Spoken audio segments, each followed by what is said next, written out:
of control today, man. I started with Coach David, since you're new, and anybody else, when you have a question, do the little raise hand icon and we'll come around to you. So, Coach, whenever you're ready. I'm supposed to start this off with a happy birthday to Jonas. He may not be on. He might be celebrating right now, but happy birthday to you, Jonas. Appreciate it, Coach. I'm here. Happy birthday, man. I hope you all had a good week and good weekend with, for those of you with kids with Halloween.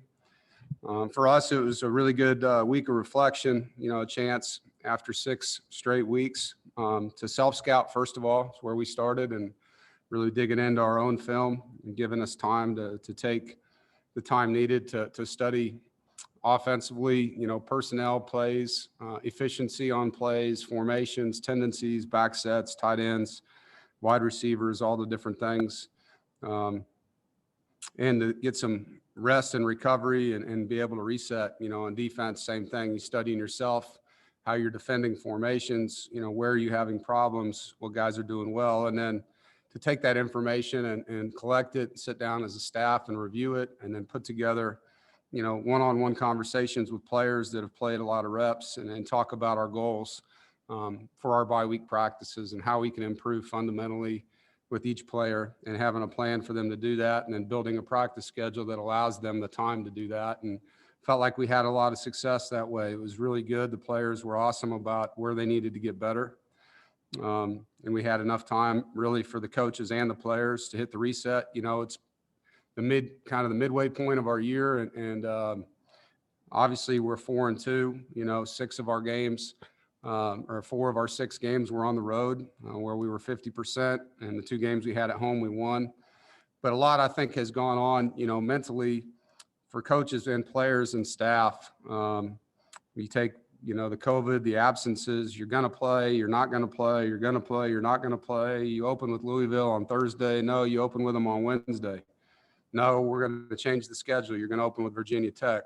Then we can't play Virginia Tech because of COVID. And then we open with Wake Forest, and there was a lot of stuff that went on there. And fall camp started, and then it stopped. And, Devin came back, started playing really well. Then he gets injured. And so there's a lot that's been going on. And so I think the whole team and program, took this opportunity to really sit back and kind of hit reset, look at 5-game season here to finish with 4 or 5 at home. We had great energy in practice last night, and we practiced last night. We'll practice tonight to get used to the PM time frame that we're going to be playing in on Friday. And now there's guys that have opportunities due to the injuries. We're excited for Bailey. I thought he really did a great job coming in the game and playing at the end of last week's game. And Ben will continue to develop and get reps. I'm glad we were able to get him some game reps. But it's Bailey's opportunity, and he's been through a lot. I know he's excited to lead the football team, and he'll do a great job for us. Just studying us on offense, the biggest thing we see is we got to not turn the football over. The last 2 games, we've had 7 turnovers. Over the last 3 years, when we win the turnover margin, we're undefeated as a football program. And so that area of our program has to improve as it was earlier in the season. It's nice to have Justin Witt back. Ricky's back. And so those 2 players return for us. On defense, obviously the 2 games we've played poorly in, there was a lot of missed tackles. And some of that's personnel. Some of it was just working technique. Felt like we didn't get off blocks well in our front and at our linebacker position, our safety position at times in the game last week. And we needed to get healthy. There's 8 players on defense that at one time were in our 2 deep that are out. And for all different reasons. You look at Chris Ingram, who hasn't played, and Tayshawn, who now has another shoulder, his other shoulder. Lewis, who's done for his career. Tanner, who's been in and out with a hamstring. Ashford, who played in 2 games. Khalid Martin, who played in 3. Cayman Cezak, who hasn't played, that was in our 2 deep all through camp. And Jalen Frazier, who got hurt in the spring. There's been a lot of moving parts for those guys. And so we've had to move some people around and cross-train individuals. And this week was really good for them to solidify kind of what we have and what's the best way to rotate and play guys. But, looking at us on defense, besides the tackling, there's just some plays we need to finish, where we're in position to finish plays. And we call them dead plays or making your layups, just simple things that you do in practice that they need to show up on a consistent basis. Beauty of it is, we got a great group of guys here. They're awesome to coach. They're very positive. We're focused on what's next and one game at a time. It is a different team personnel-wise than we started with, when you look at the injuries, even to the offensive line. But at the same time, it's a team that has great fight and great chemistry. And it'll battle and strain and work and do everything they can to be their best.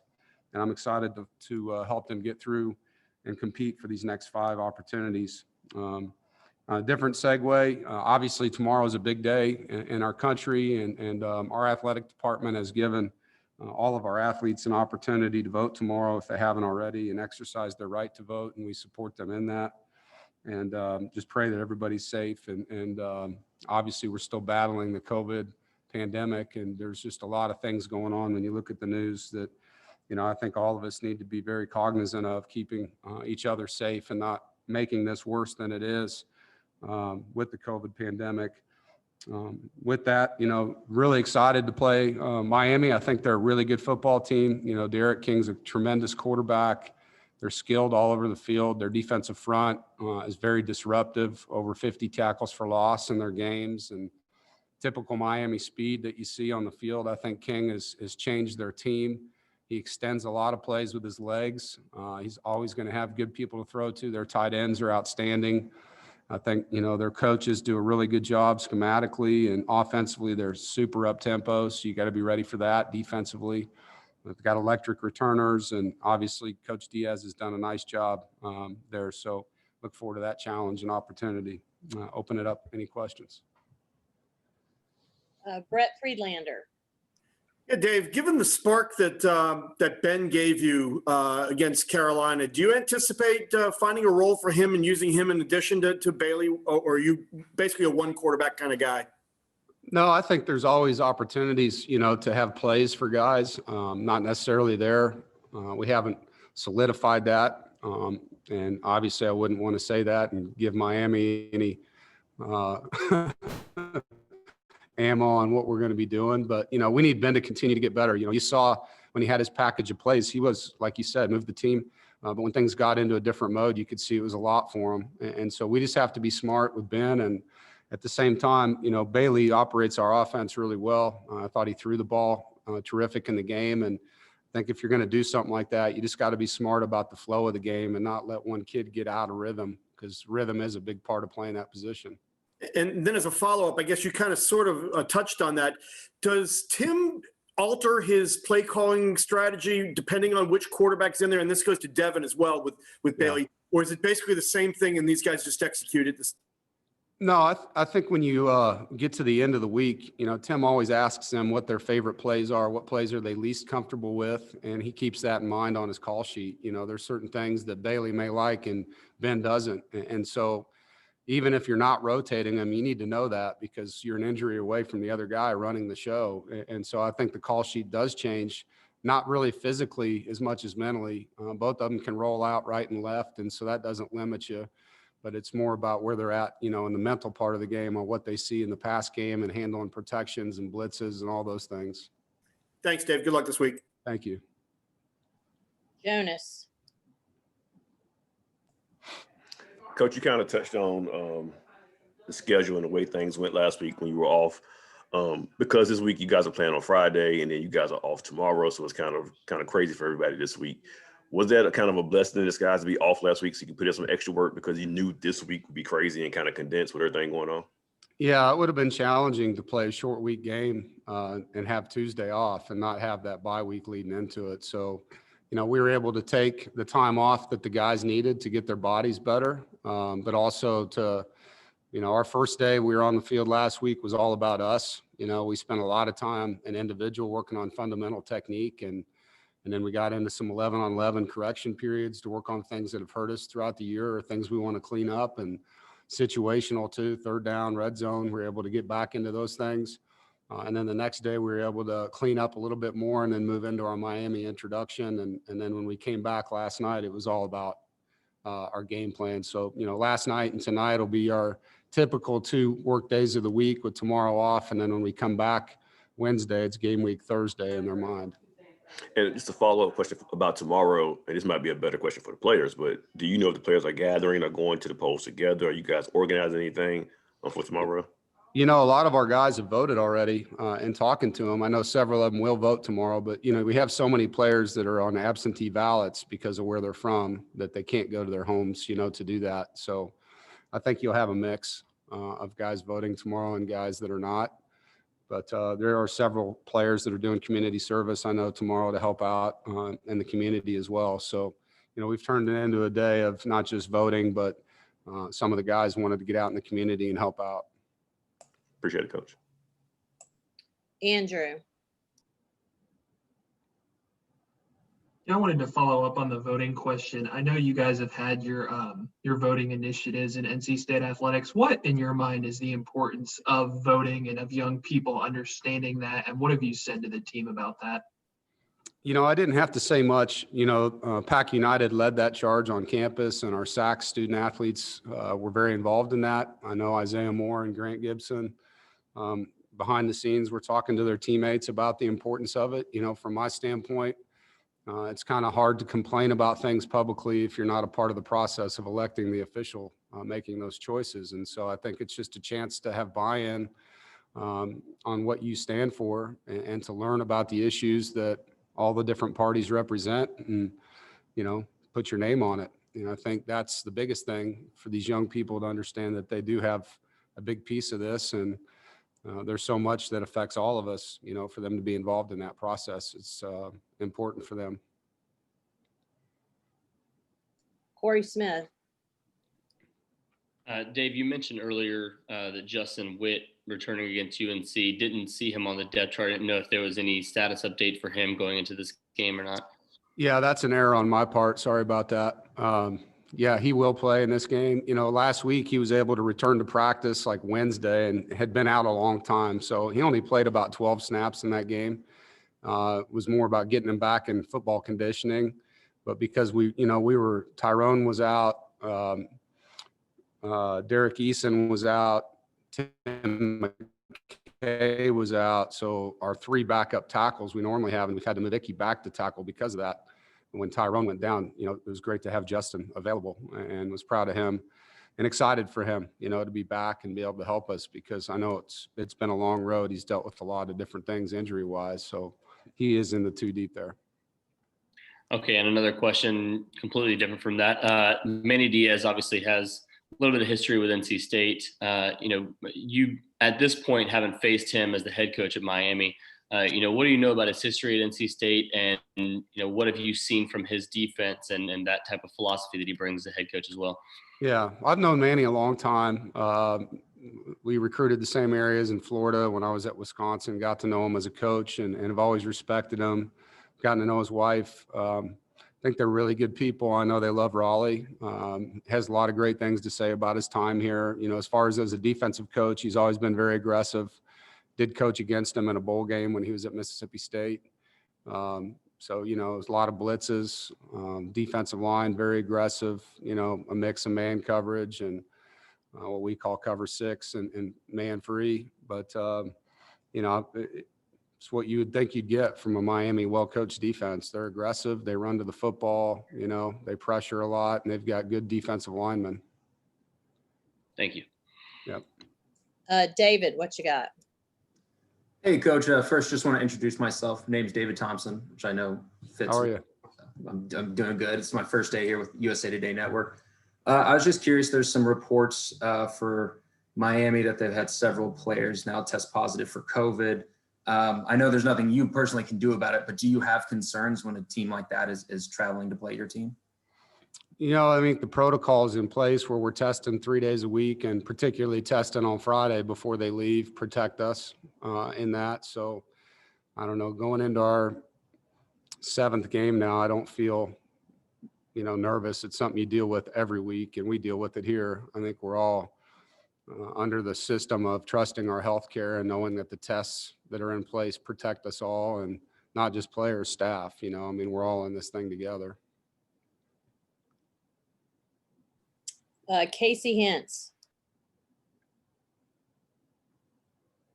A big proponent of of high school football and playing on Friday nights. Obviously, you've got more on your plate with Miami this Friday, but is that kind of, are you more at ease with the circumstance here in North Carolina that it's not taken away from the prep scene this season? Yeah, absolutely. I know that was something in my second or third year, we had to play UNC on a Friday night, and the North Carolina High School Coaches Association was very unhappy about that for the reasons you mentioned. And I don't think any of us prefer that. Obviously the television contract we're in demands that for the volume of games that we need and the TV. If you ask a college coach, Saturdays are meant for college football and Fridays are meant for high school football. But as you know, that's not always something that we have control over. Thank you. Jonas. Coach, I saw the video, the locker room video after the Carolina game. You kind of told your team, "Hey, we're 4-2. We're at our bye week. We've got a whole season in front of us. We can still have a really great season." The team is still kind of young and success is kind of new to them. How do you spread the message of not turning this one loss into a second loss or a third loss, so we can still have a really good year moving forward? We've talked about day by day improvement for the year. A loss is always going to count on your record, but what can you learn from it to prevent it from happening again the same way? And that's kind of been the focus. We're not going to go in there and make it the end of the world. We're going to talk about the things we didn't do well. We're going to talk about ways we can be better. And then we're going to put a plan in place. And, it's not the players' fault. It's all of our faults. When we don't play well, we're the coaches of those players, and we have to own what happened on the field just like they do. So it's a collective effort to improve. Nobody likes losing, particularly when you lose to a rival. But, I think the most important thing in defeat is how you respond. And I think that's something this football team takes a lot of pride in. We've handled a lot of adversity this year, and this team stuck together through all of it. And I don't expect it to be any different moving forward. Rob McClam.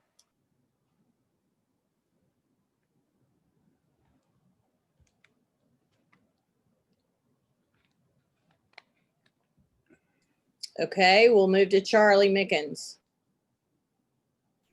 Good afternoon, Dave. Hey, Charlie. A little bit on the same from just now. You have 4 or 5 games coming up at home. You don't have to. That means you don't have to travel as much. Probably not beat up as much and everything. So talk about the tremendous opportunity you have for your team with 4 or 5 games coming up at home now. Yeah. Well, you have a chance to be in a routine, sleep in your own bed, sleep in your own team hotel, and play in your own stadium, your own locker room, just all those things that go with it. Not get home, like we did after Virginia Tech at 4 a.m. and not miss as many classes because Fridays you're traveling. Like all that stuff goes into it.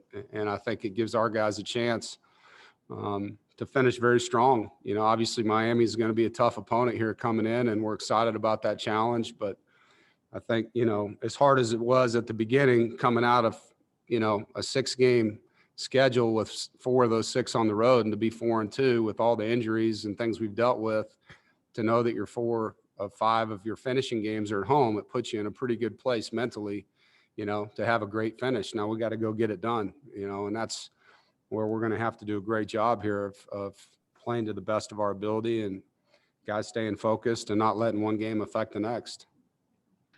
And a follow-up to that, do you think that your team now is more adept now through all the things that you've gone through with the COVID stuff and the uncertainty to face that for 6 weeks? You have a break. Now you're kind of like, okay, we can do this now. Yeah, I don't know. I think we've been through so many things with COVID. We've calloused ourselves through this thing for a lot of it, and the routine that we have where you come in, 3 days a week and get swabbed and all that kind of stuff. I mean, it's kind of, speaking for myself, the players may say differently to you, but I'm kind of past it. I mean, we wear a mask, we do all the right things that way. We social distance our meetings, our meals, we do all the things we can to protect each other. And so that hasn't been, as hard as it was the first month where it was all brand new to us. All right, Rob, you want to try again? Yeah, you mentioned Miami's defense. I was wondering about guys like they have Roche, they have Blades. It's just some of the defenders that they have that kind of stick out to you. Yeah, well, I mean, the first thing I'll tell you when I watch their film and their defensive line, Roche and Phillips really jump off the film. I think their nose tackle is a very disruptive guy. Number one, Silvera, guy plays hard all the time. He's almost blocked 2 punts. I think both their safeties, Bolden and Carter, are big. They're hitters. They're tough guys. You know, they are going to play press. They are going to play press bail coverage. And like I said at the beginning, they're what you think you would see from a Miami secondary. They're aggressive. They're good man-to-man. But it's good personnel. There's a reason they're 5-1 and they're ranked third in the country.